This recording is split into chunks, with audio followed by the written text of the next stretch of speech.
네, 드디어 디지털 광고의 역사 챕터로 넘어오셨습니다. 앞선 강의를 잘 들으셨나요? 좀 시간이 꽤 되기는 하지만 앞서 말씀드린 것처럼 디지털 광고의 역사는 즉 정보통신 플랫폼의 발달의 역사와 그 흐름이 같기 때문에 여러분들이 그 내용을 명확하게 숙지하고 계시다면은 앞으로 들으실 이야기도 꽤 쉽게 귀에 들어오실 거라고 생각이 듭니다. 광고의 역사를 살펴보기 전에 이 파트에서도 제가 주요 포인트를 한번 뽑아봤어요. 이 세 가지 포인트를 염두에 두고 앞으로 강의 내용을 들으신다면 조금 더 머릿속에 오래 남지 않을까 생각이 듭니다. 첫 번째 포인트는 바로 커뮤니케이션의 방향성이고요. 두 번째는 광고의 소재 종류입니다. 마지막으로 세 번째는 바로 광고의 목적과 목표인데요. 이 세 가지를 여러분들 머릿속에 꼭 넣어두시고 시작하시면 좋을 것 같습니다. 첫 번째, PC통신 시대의 광고입니다. PC통신을 저도 끝물에 접했던 사람이기 때문에 광고가 있었나 라고 생각을 했었는데 이 강의를 준비하면서 찾아보니 꽤 귀여운 광고들이 많이 있더라고요. 당시 PC통신 시대의 광고는 광고 소재 자체는 텍스트 온리였었고 일방향적인 메시지를 전달하는데 그 한계점이 있었습니다. 목적 자체도 인지도를 제고하거나 확보하는 정도에서 좀 그치는 부분이 있었고 광고 활동이라고 하기에는 메인으로 삼기엔 좀 아쉬운 부분이 많을 정도로 부가적인 활동이었다라고 평가할 수 있겠는데요.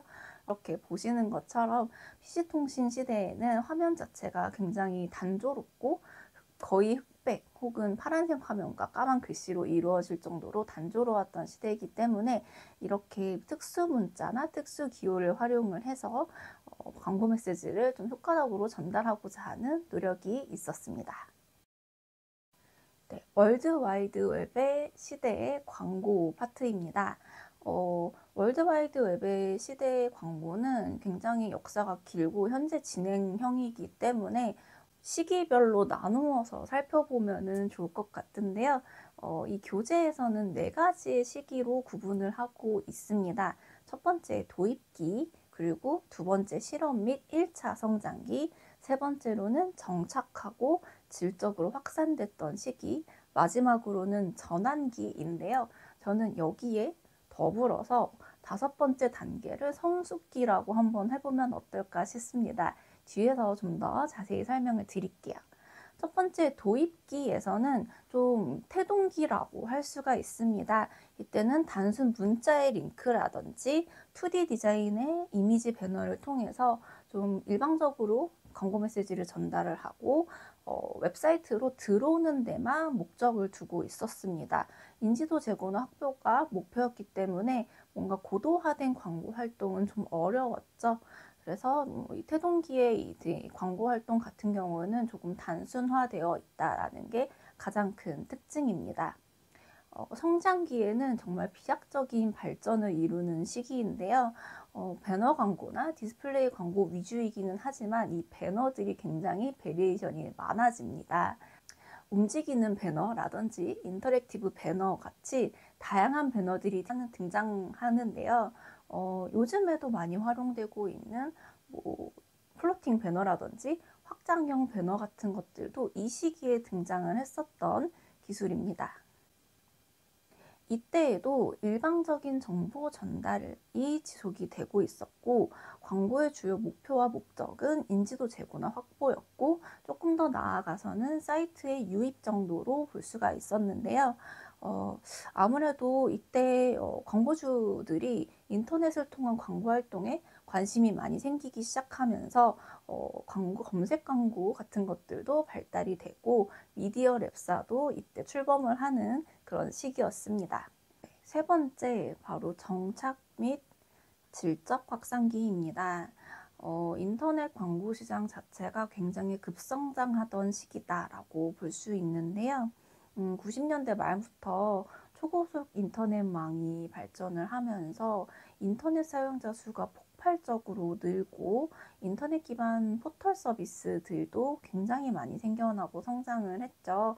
이때 아무래도 인터넷 광고 시장의 규모도 굉장히 클 수밖에 없었다라고 볼 수 있겠는데요. 보시는 표와 같이 99년 이후로 정말 급격히 늘어나는 인터넷 광고 시장의 규모를 볼 수가 있습니다. 그래서 질적으로도 많이 확산이 되고 양적으로도 확산이 되면서 전환기를 맞이했다라고 볼 수가 있겠는데요. 이때 배너 중심의 광고에서 검색 광고 중심으로 바뀌는 것도 좀 주요한 포인트라고 볼 수가 있는데요. 예전에는 단순히 배너를 전시하는 데서 끝났다라고 한다면 키워드 광고 같은 경우에는 소비자들의 니즈를 뾰족하게 접근해서 소비자들이 원하는 최종 목적지까지 빠르게 소비자들을 인도할 수 있는 광고 기술이기 때문에 이때 이런 부분에 많은 기술들이 발전하고 광고주들도 이런 부분에 많이 관심을 쏟을 수밖에 없었다라고 볼 수 있겠습니다. 인터넷 검색 광고비 규모 자체가 디스플레이 광고비를 2005년 정도에 추월을 했었고 2008년에는 전체 인터넷 광고비 63%가 검색 광고비가 되기도 했었습니다. 그래서 많은 분들이 사실 디스플레이 광고가 이미지도 있고 카피도 매력적이고 하다 보니까 광고의 중심이 아니냐라고 생각을 하실 수도 있지만 검색 광고 자체가 굉장히 효율적인 광고 프로그램이기 때문에 많은 광고주들이 힘을 쏟고 있는 분야다라고 기억하시면 되겠습니다. 네, 마지막 네 번째 전환기입니다. 2000년대 중반에서 2000년대 후반 정도로 시기를 보고 있는데요. 이때가 사실 이제 디지털 광고를 하는 저 같은 사람에게는 굉장히 재밌는 시기였다라고 볼 수가 있는데 바로 디지털 광고가 전통 마케팅과 전통 광고 영역을 넘어서서 이제 주류로 조금씩 자리매김을 하던 시기다라고 저는 기억을 합니다. 2000년대 초반만 해도 국내 전체 광고비 중에 디지털 광고의 비중이 2, 3%밖에 되지 않았었는데 2004년에는 라디오 광고를 넘어섰고 2005년에는 잡지 광고를 넘어서면서 이제는 현 시대에는 모바일 포함해서 TV 광고 비용 버금가는 혹은 TV 광고 비용을 넘어서는 광고 비용이 디지털 쪽에 활용되고 있다라는 게 참 재미있는 사실이기도 한데요. 이러한 추세는 우리나라뿐만이 아니라 정말 세계 각지에서 일어나고 있는 정말 현상이다라고 볼 수 있습니다. 네, 더불어서 이 전환기에 속해 있는 제가 생각하는 성숙기의 특징이 있는데요. 바로 소셜미디어의 등장입니다. SNS, 소셜 네트워킹 서비스들을 중심으로 정말 단발성, 휘발성 콘텐츠들이 만들어지던 이 시기에 사실은 처음에는 광고가 붙어 있지 않았던 이 플랫폼들에 광고 상품이 출시가 되고 많은 사람들이 이 채널 자체를, 이 플랫폼 자체를 홈페이지처럼 활용하는 시대가 되면서 소비자들이 쉽고 빠르게 광고를 접할 수 있게 되었고 광고주들도 좀 더 메시지를 캐주얼하게 즉각적으로 커뮤니케이션 할 수가 있었습니다. 이런 인터넷 시대에 특히 전환기 성숙기의 커뮤니케이션은 쌍방향 커뮤니케이션이라는 큰 특징을 가지고 있는데요. 바로 댓글 서비스라든지 DM이라든지 하는 부분들을 통해서 소비자들과 직접적으로 커뮤니케이션 할 수 있다는 것이 가장 큰 특징입니다. 더불어 동영상 중심의 IMC 캠페인도 이때 많이 등장을 하게 됐는데요. 모바일 서비스가 본격적으로 출범하지 않았다 하더라도 이미 캐주얼한 동영상 컨텐츠를 통해서 많은 기업들이 소비자들에게 메시지를 전달을 하고 있었고 웹과 모바일이 혼용되던 시기에 컨텐츠가 굉장히 풍부해지기도 했습니다. 더불어 최근 가장 화두에 오른 것 저는 바이럴 마케팅이라고 생각을 하는데요. 바이럴 마케팅도 이 인터넷의 성숙기와 전환기에 굉장히 확산되었던 마케팅 기법 중에 하나입니다.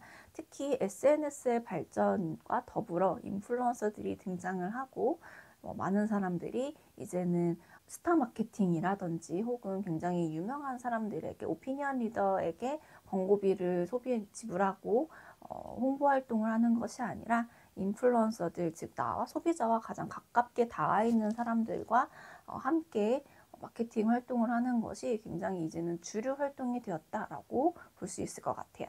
마지막으로 저는 사실 이 광고 자체가 컨텐츠화 되어가고 있다는 것이 바로 이 시대의 가장 큰 특징이라고 생각을 합니다. 많은 광고주들이 광고 소재 자체를 소비자들이 컨텐츠로서 소비할 수 있게끔 만드는 데 많은 힘을 쏟고 있는데요. 인터넷 시대가 되면서 너무 많은 광고물들이 쏟아져 나오고 이에 따른 소비자들의 피로도가 증가하면서 좀 광고답지 않은 광고를 만들고 싶어 하는 그 욕구가 반영이 된 게 아닌가라고 생각을 합니다.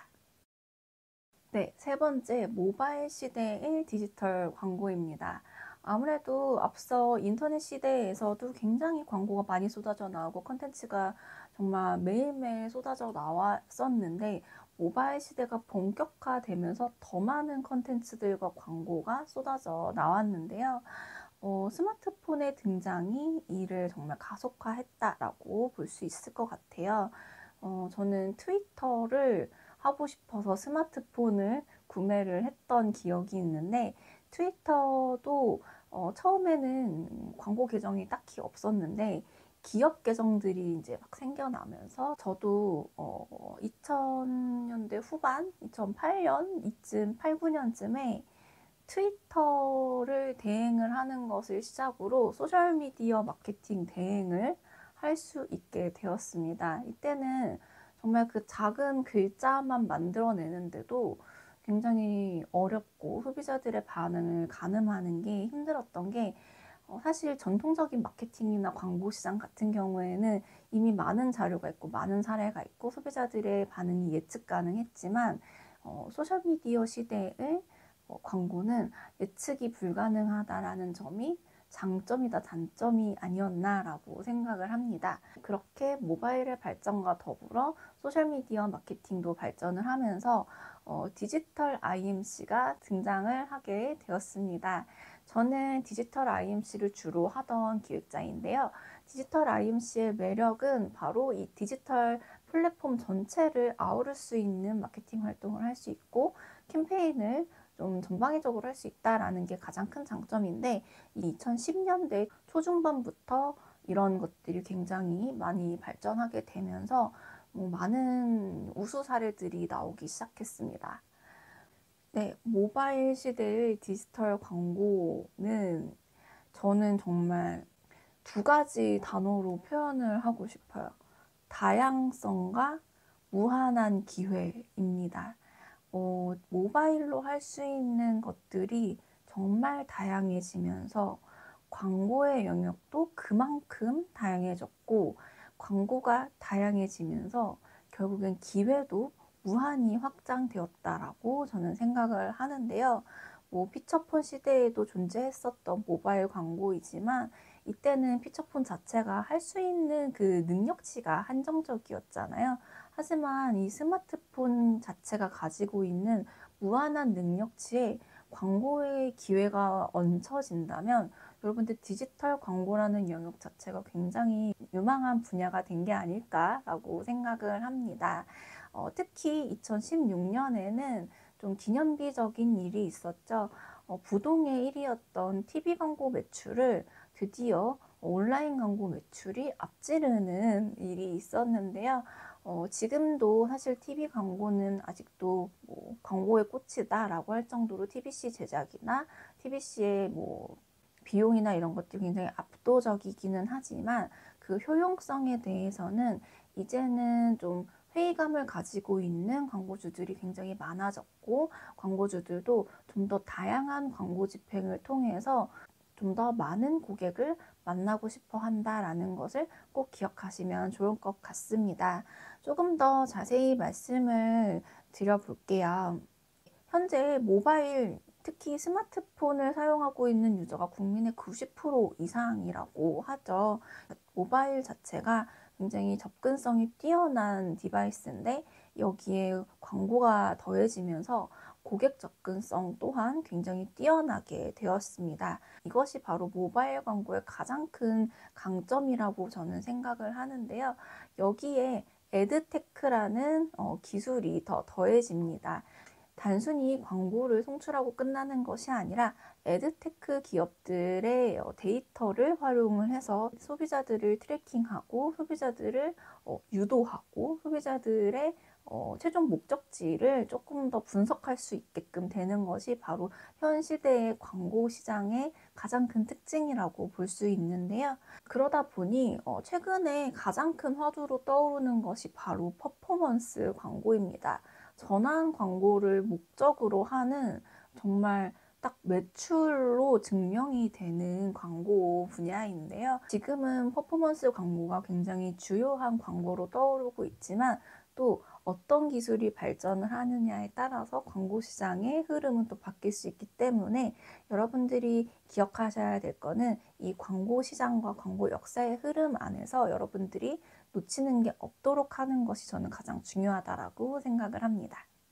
네, 더불어 인터넷 광고 시대에는 배너 광고가 저물고 검색 엔진의 키워드 검색 광고가 굉장히 흥했던 것이 특징이었는데요. 모바일 시대로 오면서 배너의 중요성이 더 커지고 동영상 광고를 통한 디스플레이 광고가 굉장히 흥하게 되기도 했습니다. 아까 말씀드린 것처럼 정말 시기에 따라서 확확 변하는 게 바로 디지털 광고 시장이겠죠. 동영상 광고 같은 경우에는 이제는 온라인 광고의 56%를 차지할 정도로 상당히 많은 비중을 차지하고 있고, 앞서 디지털 플랫폼의 역사에서도 말씀드린 것처럼 현 시대에는 주류 컨텐츠가 바로 동영상이다 라고 말씀드린 것처럼 동영상 컨텐츠와 동영상 광고의 중요성이 굉장히 높아지고 있습니다. 마지막 사물인터넷, 즉 IoT 시대의 디지털 광고입니다. IoT 시대는 2020년부터 좀 본격화됐다라고 볼 수 있겠는데요. 이 변혁의 전환점은 사실은 이제 코로나가 발생했던 게 계기가 되지 않았나라고 많은 사람들이 생각하고 있습니다. 아무래도 면대면으로 사람을 만날 수가 없고 비대면 기반한 라이프 스타일이 주류로 자리매김을 하다 보니 조금 이런 디지털 흐름이 가속화되고 기술도 급변하게 되는 계기가 되었는데요. 이러면서 디지털 광고비 자체도 굉장히 늘어나게 되고 디지털 광고 컨텐츠도 굉장히 많아지고 에드테크 기술도 굉장히 발전하게 되는 시기였습니다. 이때 등장한 것이 바로 메타버스인데요. 제페토 같은 어플리케이션이 대표적인 예가 되겠죠. 제페토와 구찌가 콜라보레이션을 했던 사례도 있었고요. 제페토 내에 CU 한강공원점이 삽입이 되어 있다든지 하는 것들이 굉장히 흥미로운 광고 상품으로 소비자들에게 다가섰던 사례였습니다. 네, 사물 인터넷 시대에는 저는 주요한 포인트는 바로 AI와 데이터라고 생각을 합니다. 이 AI와 데이터는 서로 상호관계에 있는 부분인데요. 소비자들이 검색 활동을 하면은 이 검색 활동을 기반으로 데이터를 모아서 이 다음에 소비자가 원하는 것을 인공지능으로 보여주게끔 하는 이런 기술들이 지금 굉장히 잘 구현되고 있고 앞으로는 더 발전될 예정이라고 하는데요. 이렇게 되면은 광고하는 사람들이 할 일이 없어지는 거 아니냐라고 생각하실 수 있겠지만 이 AI를 다루는 것은 바로 사람이기 때문에 여러분들이 더 인공지능을 열심히 공부하고 인공지능에 대해서 더 잘 알고 있을 때 이런 광고도 우리가 더 잘 수행할 수 있을 것이라고 저는 생각을 합니다. 지금까지 정보통신 플랫폼의 역사와 디지털 광고의 역사를 쭉 훑어봤는데요. 여러분 어떻게 보셨나요? 저는 이런 흐름을 살펴보면서 참 좀 돌고 도는 것들이 있지 않나라고 생각을 했습니다. 특히 검색 광고 같은 경우에는 퍼포먼스 광고가 주류가 되면서 다시 중요성이 대두되고 있고 디스플레이 광고 같은 경우에도 배너 광고 예전에 그 재밌고 획기적이었던 게임 광고들은 다시금 게이미피케이션형 광고로 부활하면서 배너 광고에 게임이 삽입된 건 아니지만 사람들이 게임을 즐기면서 광고를 또 볼 수 있게끔 하는 것처럼 역사적으로 계속 재밌었고 획기적인 아이디어들은 반복되고 활용이 되고 있다라는 것을 느낄 수 있었는데요. 그렇기 때문에 역사를 잘 파악하고 있으면 앞으로를 우리가 대비할 수 있지 않나라는 생각이 듭니다. 여러분들 이번 강의 어떻게 들으셨나요? 저는 다음 강의로 또 찾아뵐게요.